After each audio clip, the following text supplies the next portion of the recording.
The problem with criticism is, especially when you're doing work that is highly visible by a lot of people, it's going to come from all sides. And like we said before, it's going to be highly contradictory. So what do you do to make sure that your work retains the original spirit that you intended for it to have, and that it doesn't get stuck trying to pull itself in so many different directions because of all this criticism you're trying to act upon? Yeah, how do you filter it out so that you're not trying to please everyone? Exactly. You know, going back to the whole like fast versus slow thing like that.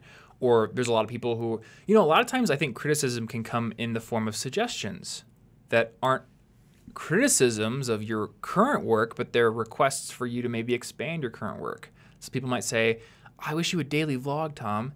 And I have to tell myself, you know, that would be great, but it's kind of counteractive to the mission of putting out really good, high-quality research content. I can't do both.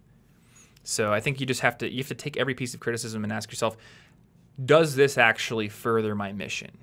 Yeah, and the only way you can do that is because you have clarity on the mission. You know the videos I'm doing are a higher priority, and that's what I'm trying to do. You know, and if somebody was like on my photos, if they were like, hey, you should do wedding photos or something, I don't want to take photos of people at all that I can think of right now. At all. It's just not what interests me. So while that would be, you know, it could be good advice. Maybe I'd be really successful at it. But because I know that's not what I want, I can safely say, that's a fair point, but no thanks. Yeah. And hey, there are a lot of people out there that are taking photos of people. Yeah. In fact, I think that's where my interests lie in photography. Like when we went to the gardens, I definitely took pictures of plants and stuff, but... Were you creeping on all the people walking in the gardens? No, not all the people walking in the gardens, but like I wanted to take pictures of you and Anna more than I wanted to take pictures of the gardens, just because I find that more interesting. I do have a certain aesthetic.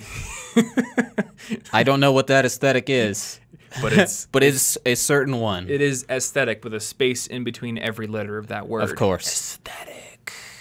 Yeah. Yeah. I don't know, but just... like my Instagram, I think, reflects that. Even though it's mainly pictures of me, I like pictures of action and pictures of people doing things. Yeah. I really appreciate nature photography, and I like your Instagram a lot. But when I think of the kind of content that I want to create, it isn't that. So we could criticize each other's Instagram feeds filled with really good advice about what we truly think is good content, but can be completely wasting our time because neither of us should follow that advice. Yeah, exactly.